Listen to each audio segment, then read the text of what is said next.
তো গাইস আমরা এখন রাস্তার মধ্যে বেরিয়ে পড়েছি। দেখতে পাচ্ছ বৃষ্টিতে কি অবস্থা হয়েছে আমাদের চুলের। তো এখনো প্রায় বৃষ্টি পড়েই চলেছে। তো আমরা সামনে গিয়ে একটু রেস্ট নেব। অনেকক্ষণ থেকে হেঁটে চলেছি আমরা। তো আর হাঁটা সম্ভব হচ্ছে না আমাদের পক্ষে। তো সে কারণে আমরা একটু বসলাম কোথাও, বসে একটু রেস্ট নিচ্ছি। মানে পা আর চলার মতন হচ্ছে না। অনেকটা পথ এগিয়ে আমরা বসেছি। তো এখনো বাবা ওরা এখানটা আসেনি। বাবাদেরকে ডেস্টিনেশন বলা হয়েছে, লোকেশন পাঠানো হয়েছে। দেখতে পাচ্ছ বৃষ্টির জলে আমার ক্যামেরার মধ্যে আ জল পড়ে গেছিল বলে এরকম ঘোলা, ঘোলা দেখাচ্ছে। তো বাবা ওরা এখানটায় আসবে। তারপরে দেখতে পাচ্ছ বাবারা চলে এসছে। আসার পর এখানটায় একটা মানে রেস্টুরেন্ট ছিল। রেস্টুরেন্টের মধ্যে আমরা খাওয়া-দাওয়া করা হচ্ছে, মানে মুড়ি, পরোটা যেটা যাই ছিল না কেন সেটা খেয়ে-দেয়ে কমপ্লিট করে আবার আমরা বেরিয়ে পড়লাম। মানে এখন আমরা বেরিয়ে পড়ছি, কিন্তু আমার বউ আর যেতে পারছে না। কারণ ওর পায়ে প্রচণ্ড ব্যথা করছে। সে কারণে ও বলল যে, "আমি আর যাব না। আমি এরপরে থেকে হাঁটা শুরু করব।" তো ওদেরকে টাটা বাই বাই বলে আমরা এখন বেরিয়ে পড়ছি। দেখতে পাচ্ছ ওরা এখন গাড়িতে আছে। ওরা টাটা বাই বাই বলে আমরা এখন বেরিয়ে পড়ছি। ওরাও বেরিয়ে পড়ছে। ওরা আমাদের থেকে প্রায় ২০ থেকে ২২ কিলোমিটার দূরে গিয়ে দাঁড়াবে। আমরা এখান থেকে হেঁটে, হেঁটে এখনো ২০ থেকে ২২ কিলোমিটার দূরে যাবো। তারপরে ওদের কাছে পৌঁছাবো। ওখানে গিয়ে আবার খাওয়া-দাওয়া হবে। মানে বিকালের খাওয়া-দাওয়াটা দেখি কতক্ষণে পৌঁছাতে পারি, সমস্তটাই তোমরা জানতে পারবে। আর এখানে আমার পা এত ব্যথা করছিল, মানে বলার মতো না। অনেকটা পথ আমরা হেঁটে চলে এসেছিলাম সুলতানগঞ্জ থেকে।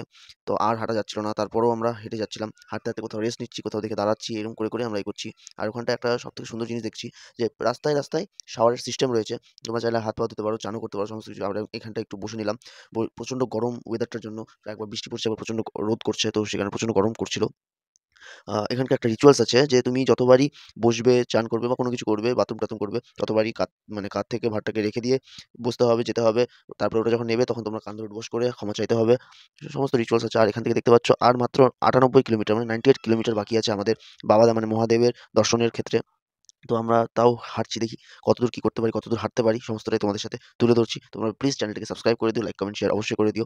আর এখানটায় আরেকটা জিনিস দেখলাম যে আ জায়গায়, জায়গায় এরকম অনেকগুলো মন্দির, মানে মন্দির টাইপের ধাম করে দেওয়া হয়েছে, যেখানে তোমরা দান করতে পারবে।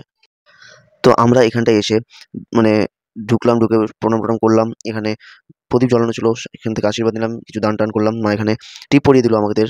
তো দেখতে পাচ্ছ এখানে টিপ পরিয়ে দিল। তো এখান থেকে আবার ভক্তি-টক্তি নিয়ে আমরা আবার বেরিয়ে পড়লাম, রওনা দিলাম বাবাধামের উদ্দেশ্যে।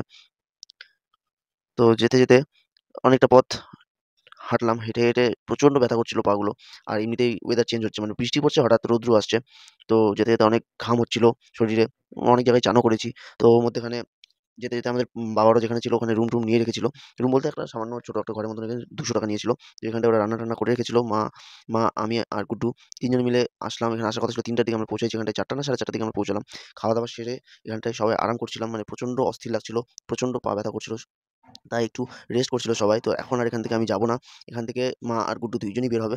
আমরা গাড়িতে যাব। গাড়িতে গিয়ে বেশ কিছু দূর যাওয়ার পর সেখান থেকে আমরা বেরোবো। তো চলো তোমরা দেখতে থাকো বাকিটা।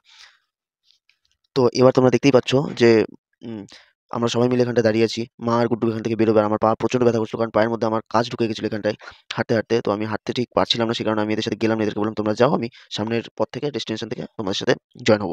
তো বেশ সন্ধ্যাবেলায় ওরা বেরিয়ে পড়ল। ৭ থেকে ৭:৩০ দিকে। তো আমরা গাড়ি নিয়ে বের হলাম। গাড়ি নিয়ে বের হয়ে একটা জায়গায় দাঁড়ালাম। দাঁড়িয়ে জাস্ট চা খেতে ঢুকবো আরকি। তো এখানে দেখতে পাচ্ছ আমরা একটা দোকানে এসে পৌঁছেছি। পৌঁছে এখানে বসলাম চা খাওয়ার জন্য। তো আমরা চা খাবো এখানটায়। চা খেয়ে আবার বেরিয়ে পড়লাম আমরা। এখান থেকে বেশ ১৫ থেকে ২০ কিলোমিটার দূরে গিয়ে আবার আমরা একটা ভালো পার্কিং এরিয়া বা জায়গা দেখে আমরা দাঁড়াবো, যেখানে আমরা রাত্রিটুকু শুতে পারবো। এখানে পান বানাচ্ছে।